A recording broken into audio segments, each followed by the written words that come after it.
নির্বাচন ফেব্রুয়ারিতে এ নিয়ে কোনো আশঙ্কা নেই বলে জানিয়েছেন প্রধান উপদেষ্টার প্রেস সচিব শফিকুল আলম।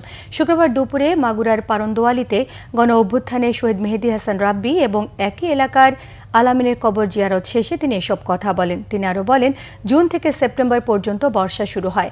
বর্ষা শেষ হলে পাড়ায় মহল্লায় নেমে আসবে নির্বাচনের আমেজ। শহীদদের মর্যাদা সমুন্নত রাখতে সবাইকে ঐক্যবদ্ধভাবে বাংলাদেশকে সুখী সমৃদ্ধ দেশ হিসেবে গড়ে তুলতে হবে বলে জানিয়েছেন প্রধান উপদেষ্টার প্রেস সচিব। ফেব্রুয়ারিতে নির্বাচন হবে, এখানে কোনো শক্তি নাই এটাকে এই নির্বাচনকে ডিলে করবে। এটা আমাদের চিফ অ্যাডভাইজার বলেছেন এবং আমাদের চিফ অ্যাডভাইজার বলার পরেই আপনারা দেখেছেন ইলেকশন কমিশনও বলেছেন ইলেকশন ফেব্রুয়ারিতে হবে। এই বিষয়ে কোনো সন্দেহ নাই। যারা সন্দেহ বীজ রোপণ করছেন তাদেরকে বলবো আপনারা থামেন। ইলেকশন ফেব্রুয়ারিতে হবে।